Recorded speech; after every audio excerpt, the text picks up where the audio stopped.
নমস্কার শ্রোতা বন্ধুরা, সন্ধ্যায় গল্পের আসর ইউটিউব চ্যানেলে তোমাদের সবাইকে স্বাগত। আজকের গল্প মিষ্টি তনুদা কলমে ববিতা রয়। মিষ্টিকে আর কিছু বলার সুযোগ না দিয়ে তনু ফোনটা কেটে দিল। এত রাতে মিষ্টি তনুদার ঘরে যাওয়ার সাহস পেল না।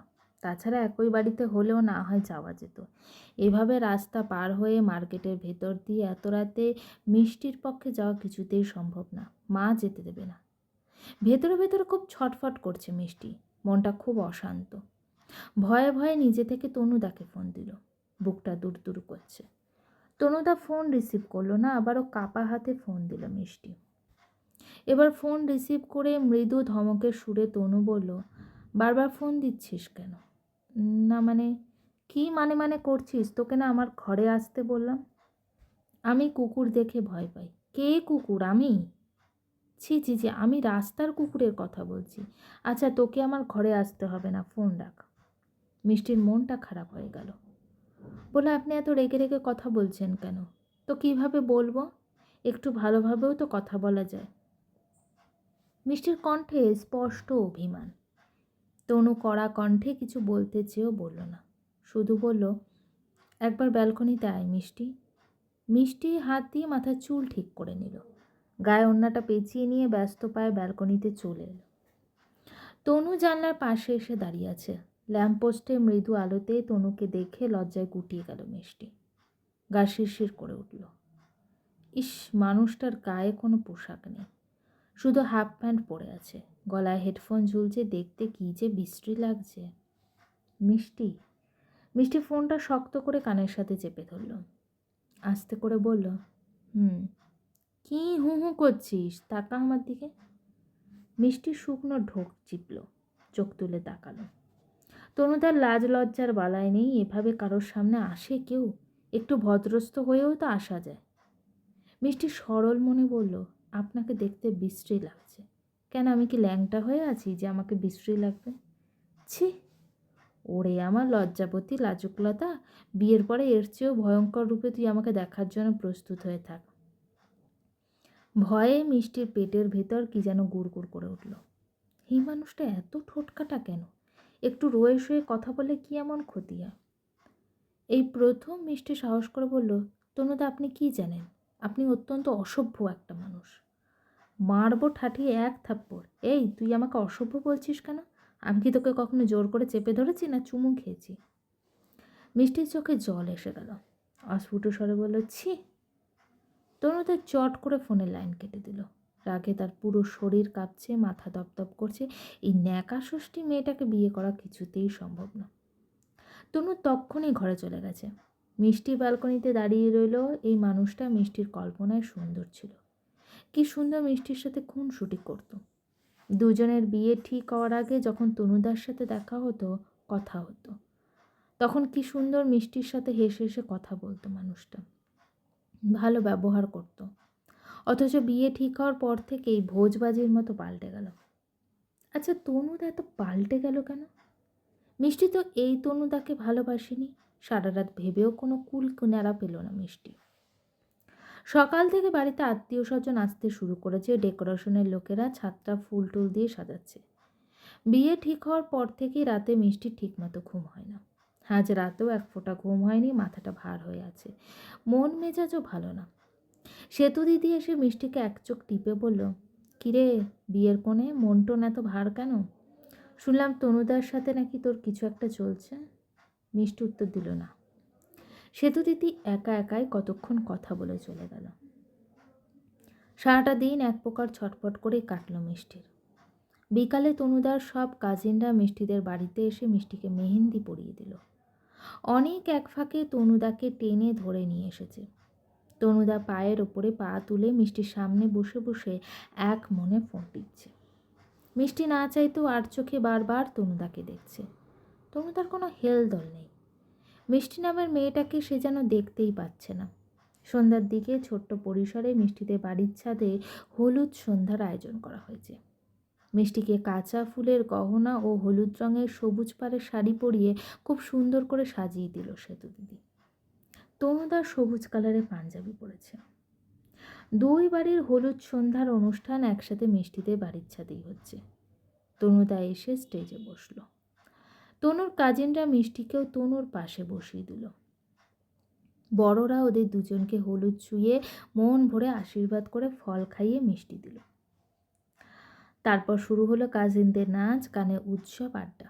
সারাটা সময় মিষ্টি পুতুলের মতো তনুদার পাশে চুপটি করে বসে রইল।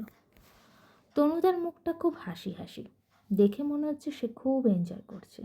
কখনো বা নিজেও গানের তালে তালে বসে বসেই হাত তুলে নাচছে। মিষ্টির মনে শান্তি নেই। মানুষটা তো মিষ্টিকে বিয়েও করতে চায় না। হয়তো তনুদার মায়ের কথা ফেলতে পারেনি, তাই এক প্রকার বাধ্য হয়ে রাজি হয়েছে। কেন যে মিষ্টির এত আবেগ বেশি? এত কী ভাবছিস মিষ্টি? তনুদা ফিসফিস করে নিচু কণ্ঠে বলল। মিষ্টি চমকে উঠল। চোখ তুলে পূর্ণ দৃষ্টি মেলে তনুদার দিকে তাকালো। মানুষটা মিষ্টির দিকেই তাকিয়েছিল। চট করেই চার চোখের মিলন হয়ে গেল। তনুদা এক চোখ টিপে কেমন করে যেন হাসল। ফিসফিস করে বলল, তোকে না একদম পেতনির মতো লাগছে রে মিষ্টি। এত মেকআপ নিয়েছিস কেন? তোকে দেখতে তো শেওড়া গাছের পেতনিগুলোও ভয় পালাবে। মিষ্টির মুখটা অপমানে থমথমে হয়ে গেল। গাল দুটো লাল টকটক করছে। চোখের কোনো ভিজে উঠল। চোখে জলটুকু লুকোতে অন্যদিকে তাকালো মিষ্টি। তনুদা মিষ্টির বিষণ্ণ মুখের দিকে তাকিয়ে মনে মনে বলল, এত অস্থিরভাবে সেজেছিস কেন মিষ্টি? তোর দিকে তাকালেই যে আমার মাথা ঝিমঝিম করছে, নেশা ধরে যাচ্ছে। মুখে বলল, কিরে পেতনি, মুখ লুকাচ্ছিস কেন? আমি কিন্তু মিথ্যে মিথ্যে প্রশংসা করতে পারি না, যা সত্যি তাই বলেছি। মিষ্টি আর একটাও কথা বলল না। যে মুখে কুলু পেটেছে তনু বলল, চল ছাদের ওই দিকটায় যাই। মিষ্টির উত্তরের অপেক্ষা না করেই মিষ্টির এক হাত ধরে ছাদের কার্নিশে নিয়ে গেল তনু। মিষ্টির বুকের ভেতর চিনচিনে ব্যথা করছে। তনুদা পকেট থেকে ফোন বের করে মিষ্টিকে শুনিয়ে শুনিয়ে বলল, আর বলো না জান, এক পেতনি না আমার ঘাড়ে চেপে বসেছে। ঘাড় থেকে যত দ্রুত নামাতে পারবো তত তাড়াতাড়ি তোমার কাছে চলে আসবো। আচ্ছা এখন রাখি, লাভ ইউ। তনুদা বুক পকেট থেকে একটা সিগারেট বের করে ধরালো। তাতে আয়েশ করে শুক টান দিয়ে মিষ্টির মুখের ওপর ধোঁয়া চালল। কাশতে কাশতে মিষ্টির অবস্থা খারাপ হয়ে গেল। সিগারেটের তীব্র গন্ধে মাথা ধরে গেল। তনুদা হেসে ফেলল, বলল, এতটুকুতেই হাঁপিয়ে গেছিস মিষ্টি? তাহলে সারা জীবন কি করবি? ভালোবাসার মানুষকে সারা জীবন বুকের মধ্যে লুকিয়ে রাখতে হয়। ভালোবাসা দূর থেকেই সুন্দর, যত কাছে আসবি তত তিক্ততা বাড়বে, দিন শেষে ভালোবাসাও ফুরিয়ে যাবে। আমি আপনাকে বিয়ে করব না তনুদা। তা তো বললে হবে না। এখন তোর জন্য তো আমি বেইজ্জতি হতে পারবো না। আমি তো তোকে সুযোগ দিয়েছিলাম, বারবার রিকোয়েস্ট করেছি তোর তরফ থেকে বিয়েটা ভেবে দে। তুই তখন আমার একটা কথাও শুনিসনি। এখন আমি তোর কথাই শুনবই বা কেন? আপনি কাকে ভালোবাসেন? তোকে বলবো কেন? মিষ্টি চলে যেতে নিল। তনুদা পিছু ডেকে বলল, আজ রাতে অন্তত ঘুমাস, এত বেশি রাত জাগলে শরীর খারাপ করবে। মিষ্টি মনে মনে বলল, করুক, আমি মরে যাই তাতে আপনার কি? মুখে বলল, ঘুমাবো। এত টেনশন করিস না, বিয়ে তো শুধু করব, সংসার তো আর করবো না। মিষ্টি চমকে উঠল। সংসার করবে না মানে কি? সংসার যদি নাই করে তাহলে বিয়েই বা করবে কেন? তনুদা হেসে দিল। হাসলে না মানুষটাকে অন্যরকম সুন্দর লাগে। এমনিতেই দাড়িগুলো স্টাইল করে ছেটে রাখার জন্য সবসময় সুন্দর লাগে তনুদাকে। ফর্সা গায়ে সবুজ পাঞ্জাবি পরেছে দেখে সৌন্দর্যটাও শতগুণ বেড়ে গেছে।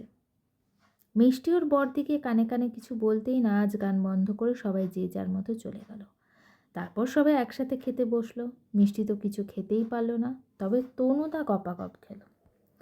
নিজের হলুদের অনুষ্ঠানে খাবার যে এত মজা করে খাওয়া যায় তনুদাকে না দেখলে কেউ বুঝবেই না।